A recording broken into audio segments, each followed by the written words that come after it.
tarde. Bueno, y precisamente pese a ese calor tórrido que hemos tenido, verano realmente durísimo, al menos en nuestra comunidad, la Comunidad Valenciana, el asunto de los incendios no ha ido mal del todo, pero desgraciadamente conservamos muy recientes en la memoria pues los incendios del año pasado, sin ir más lejos, en Begís, en Valldebo, en Caudiel, Venta del Moro, Les Useres. También hemos visto unas imágenes aterradoras de incendios en Hawái, las de Canadá, ¿verdad? Aquellos macroincendios, ¿los recordáis? Brutales en Australia, o uno más reciente aquí en España, el de Tenerife. Tenemos la sensación, y los datos también lo avalan, que los incendios últimamente son más devastadores, más brutales, más incontrolables, más agresivos, ¿verdad? ¿Y qué es lo que está pasando? ¿Tiene que ver con el calentamiento global? Hombre, desde luego, pero hay más cosas. ¿Estamos cuidando los bosques como lo hacían nuestros padres, como lo hacía la generación de nuestros abuelos? Me temo que no, porque no vivimos en el campo, entre otros motivos, cerca de los montes, ¿no? Los montes eran un modo de vida, formaban parte del modo de vida de nuestras generaciones anteriores. Y para hablar de incendios contamos con todo un especialista, es profesor de ingeniería forestal, es divulgador, se llama Víctor Resco, y seguro que esta charla nos va a resultar muy interesante. Es un experto en la cuestión. ¿Qué tal, Víctor? ¿Cómo estás? Bienvenido. Hola, muy bien, gracias. Encantado de estar aquí con vosotros. Oye, desgraciadamente en la Comunidad Valenciana, siempre que termina el mes de agosto, termina el verano, tenemos que lamentar unas cifras de incendios forestales en los últimos años realmente terribles. No sé muy bien por qué, pero este año o hemos tenido más suerte que otros años, qué es lo que ha ocurrido en nuestra comunidad, pero afortunadamente las cosas no han ido mal del todo. Recientemente hemos tenido uno en Cofrentes. Cualquier superficie, desde luego, de monte, de nuestro patrimonio común, que se incendie, desde luego, es una auténtica tragedia. Pero la sensación que tenemos, aunque este verano haya sido, digamos, bonancible, por así decir, con nuestra comunidad, tenemos la sensación, Víctor, de que cada vez son más, como decía en la introducción, más brutales, ¿no? Son más agresivos, se convierten en macroincendios, como estos de Canadá o los de Australia, ¿verdad? Esta es la sensación, los datos, es una sensación, digo, o los datos realmente de los expertos lo avalan. ¿Cada vez son más brutales, más devastadores? Eso es lo que parece. Si miramos las estadísticas de área quemada, que en España el registro empieza en el año 68, vemos una tendencia a la baja, y que esta tendencia se explica pues sobre todo por el aumento en extinción, en recursos para la extinción, en mejorar las estrategias y las tácticas con las que abordamos la extinción, la formación de los analistas de incendios que están analizando el incendio. Pero empezamos a ver en algunas zonas del mundo donde esta tendencia a la baja del área quemado ya está en una fase rebote, ha llegado al mínimo y está empezando a subir. Lo hemos visto en Canadá, lo hemos visto en Australia, en Sydney, y es posible que aquí estemos empezando ya a llegar a ese momento, porque desde luego el año pasado nos dejó récords en área quemada en los últimos 30 años, ¿no? Y esto es el hecho de que hayamos invertido muchísimo en cómo apagar esos incendios y vemos que el área quemada está aumentando, es un indicador de que la intensidad con la que queman estos incendios es cada vez mayor, ¿no? Muchos incendios queman con tal intensidad que los bomberos no pueden, es que echas el agua y se evapora, no llega al incendio, ¿no? Entonces sí, los datos nos apuntan a que estamos frente a un cambio de ciclo, estamos entrando en esta era de los incendios que no se pueden apagar porque emiten demasiada intensidad, quedan más allá de la capacidad de extinción. Una era, desde luego, así como lo explicas, ¿verdad, Víctor? Que llamáis piroceno, que vendría a suceder al antropoceno, que sería la era de la que venimos. Es decir, la especie humana ha ido transformando, desde luego, el planeta, no siempre para bien, desde luego, y puede ser que en los próximos años, o en esta era en la que estemos entrando, sea el fuego realmente el que modifique nuestro paisaje. ¿Ya lo está haciendo, de hecho? Sí, bueno, a ver, esto es una clasificación informal, ¿eh? No estoy sugiriendo que hayamos entrado en una era geológica, ni mucho menos, pero es una forma de explicar cómo hasta ahora, durante la edad del hombre, éramos nosotros los principales modeladores, los principales gestores del paisaje. Y ahora, con el abandono rural, lo que estamos viendo es que ese espacio ecológico que antes ocupábamos nosotros, las personas, cuando vivíamos en el monte, cuando utilizábamos el monte como fuente de recursos energéticos o de construcción, ese espacio hemos dejado un vacío ecológico que está siendo ocupado a día de hoy por el fuego, ¿no? Y por eso digo que estamos pasando del antropoceno, de la edad del hombre, al piroceno, a la edad del fuego, donde es el fuego el principal gestor de nuestros paisajes, ¿no? El año pasado el fuego gestionó un 1% de la superficie. En los incendios de Australia, de Sydney, de hace 3 años, el fuego en un solo año quemó el 21% de la superficie. Entonces, lo que estamos viendo es este cambio de tendencia. El principal agente que está modelizando nuestros paisajes a día de hoy es el fuego, y sin duda esta es una tendencia que va a ir a más, ¿no? Estamos viendo un tráiler de lo que está por llegar en realidad. Pues me acabo de quedar realmente muy sorprendido con este dato que estás comentando de Australia. Estos incendios de hace unos años llegaron a devastar, conforme nos está diciendo Víctor, más del 20% de la superficie forestal, ¿no? Imaginaos lo que es eso en términos de eso, ¿no? De patrimonio ecológico que se pierde en unos macroincendios, uno detrás de otro. No había manera, en efecto, los efectivos no podían hacer frente a esos fuegos tan enormes, ¿no? tan devastadores. Y en cuanto a las causas, ahora veremos si estamos, digamos, a tiempo de corregir la situación y qué otros factores, más allá del calentamiento global, están entrando a formar parte de estos incendios tan repetidos.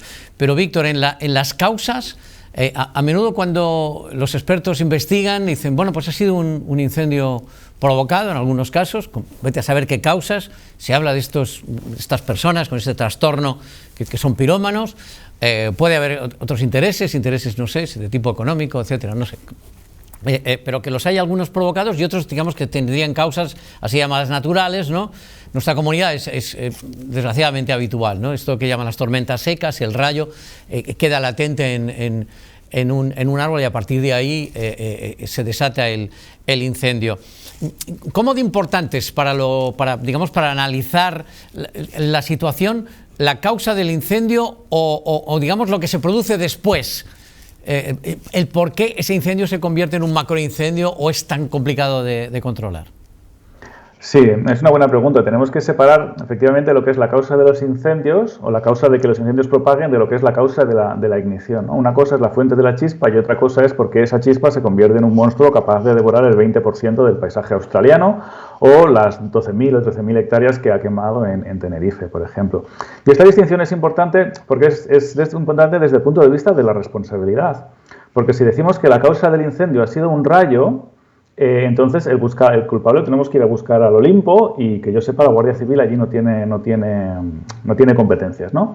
Si decimos que el responsable ha sido un pirómano, un incendiario, un tendido eléctrico, es una forma de la cual el legislador se evita de toda responsabilidad. Pero esto realmente es la causa de la ignición. Lo que tenemos que tener en cuenta es que cada vez hay menos igniciones, las igniciones que han empezado las personas cada vez son menores, se han hecho muchas campañas de concienciación. Estas campañas han sido exitosas, sobre todo hay una disminución, por lo menos en Cataluña, en los días de mucho riesgo, vemos como las igniciones antropogénicas disminuyen, pero la propagación del incendio va en aumento, ¿no? Y la causa de que esta propagación vaya en aumento se debe, por un lado, al cambio climático, pero por otro lado a la gestión o a la falta de gestión a la que tenemos nuestros paisajes, ¿no? El hecho de que tengamos esta gran continuidad de combustible a escala de paisaje, estas cargas muy elevadas de combustible que hace que los incendios, cuando se desarrollen, queden rápidamente más allá de la capacidad de extinción. Pero claro, si bien la causa de ignición es algo que evita toda responsabilidad sobre los gestores políticos, si hablamos de la causa de la propagación, entonces sí que ya entramos en un tema de responsabilidades políticas, porque además en España las competencias forestales están transferidas a las autonomías, ¿no? Y ahí ya sí que podríamos hablar de responsables claramente. Entonces, este énfasis en la causa de la ignición es algo que es útil para poder rebajar, para poder disminuir el número de las igniciones, y lo hemos logrado, las igniciones antropogénicas las hemos disminuido, pero tenemos que abordar las causas estructurales de por qué está aumentando la propagación, y eso es algo sobre lo que los legisladores sí que tienen competencias y sí que se puede abordar este problema. Precisamente a esas causas. Oímos decir, y no sé si son tópicos o comentarios de un poco de cuñado, el decir, no, es que los incendios se producen de manera más potente, más devastadora, porque el bosque no se limpia. ahora me dirás, un poco parece un lugar común, ¿no? Otra cosa que se ha instalado, no, es que los incendios se apagan en invierno, es decir, hace falta un cuidado de los bosques. No sé si esto es así, y en todo caso, me pregunto si especialmente en el área mediterránea, hablabas de Cataluña, la Comunidad Valenciana, tenemos en nuestros bosques una proliferación, no sé hasta qué punto, digamos, endémica de pinos. Y sabemos también que las piñas secas se convierten en auténticas, en fin, granadas explosivas y expanden mucho los incendios, y cuando el bosque realmente está muy seco, parece que un pinar arde de una manera, no sé, más incontrolable, más difícil de controlar. Claro, si decimos esto, claro, es que como el monte no se limpia, ha sido la acción de un pirómano, y es que, claro, con tanto pino, pues lo que tú dices, bueno, hasta el siguiente, ¿no? Es decir, pero algo podremos hacer, ¿no? Claro, exactamente. Entonces, los incendios propagan sobre todo por la vegetación que hay a ras del suelo, por los matorrales, por la hojarasca. Y luego, si en medio se encuentran con un árbol, pues a veces ese árbol lo queman y a veces no, ¿no? Lo van a quemar sobre todo cuando hay una continuidad vertical del combustible, cuando digamos que el combustible forma una escalera de forma que permite a las llamas ascender a la copa de los árboles.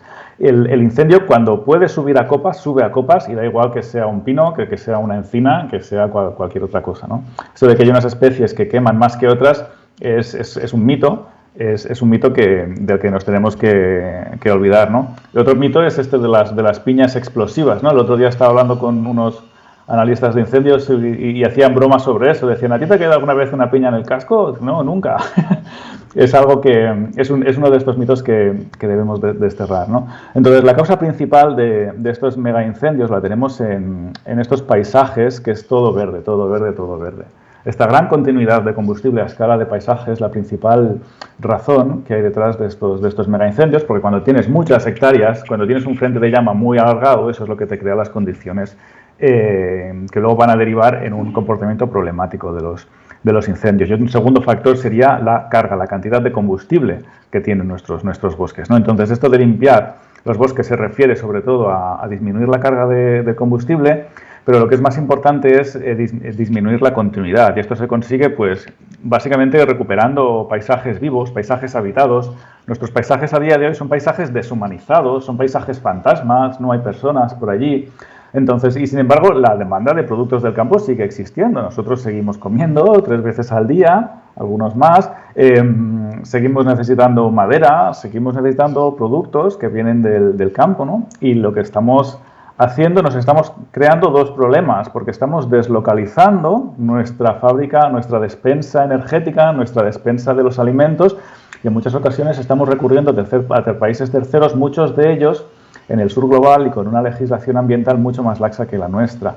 Y con esto estamos creando 2 problemas. Primero, al abandonar nuestros paisajes no estamos favoreciendo la biodiversidad, sino que lo que estamos favoreciendo son los megaincendios, por esta gran acumulación del combustible, y al deslocalizar, al importar productos, sobre todo del sur global, lo que estamos haciendo es llevar a esos países, exportar el impacto ecológico de nuestras acciones a estos terceros países, de forma que estamos creándonos 2 problemas, uno en casa y otro en otras zonas del mundo. Entonces, esto para revertirlo tenemos que invertir en revertir esta situación fomentando el pastoreo, la agricultura, el fuego técnico, que tenemos que recordar que los incendios llevan 400 millones de años en la Tierra. O sea, los incendios son un componente más, son una especie más de nuestros montes, y nosotros podemos recrear la dinámica natural a través de esto. Y también una cosa que es muy importante, porque estamos hablando mucho de los incendios como factor ecológico, pero también tenemos que recordar que los incendios son sobre todo una catástrofe a nivel social. Estos días hemos visto los problemas de salud que estaban derivando de los incendios en Tenerife. Los incendios queman pueblos enteros, lo hemos visto desgraciadamente en Hawái hace poco, ¿no? Entonces también tenemos que ir a proteger a las personas, gestionar la periferia de las zonas urbanas, y no solo la periferia, sino los montes que estarían un poco más alejados de allí, porque si solamente gestionamos la periferia, las 25 metros, las franjas de 25 metros famosas, y nos olvidamos del resto, el incendio va a saltar, ¿no? Entonces, en fin, tenemos que repensar un poco nuestro modelo de consumo, de dónde queremos que vengan nuestros alimentos, para disminuir el impacto que tenemos sobre el tercer mundo, pero también sobre nuestra casa, que a fin de cuentas es lo que se nos está quemando también.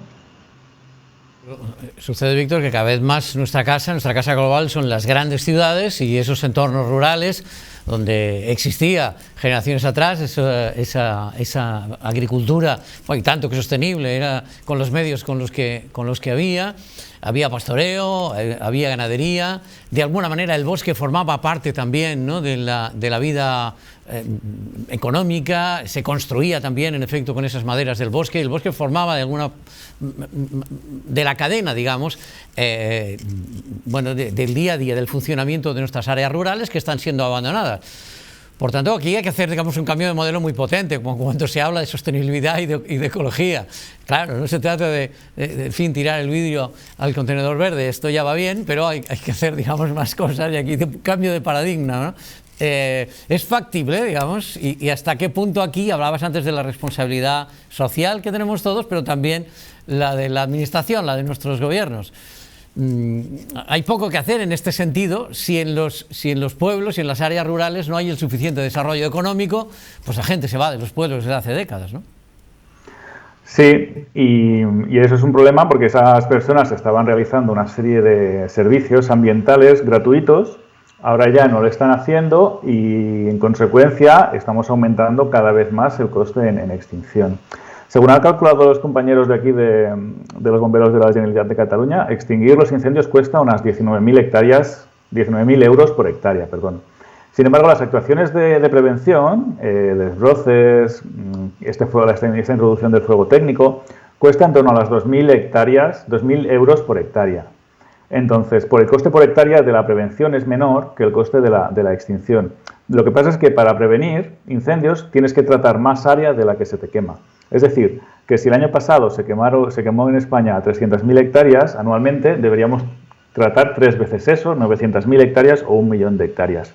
Esto es porque, aunque el fuego sea un proceso muy llamativo, algo que nos llama la atención, en realidad, estadísticamente, afecta a un porcentaje muy pequeño de la superficie, ¿no? Tradicionalmente en España era el 0,3% de la superficie que era afectada por los bosques, perdón. El año pasado llegó a ser el 1%. Por tanto, estadísticamente, cuando hay un incendio, es poco probable que ese incendio choque intercepte contra una área donde nosotros hemos realizado una actuación de prevención. Es por eso que tenemos que tratar un área muy amplia.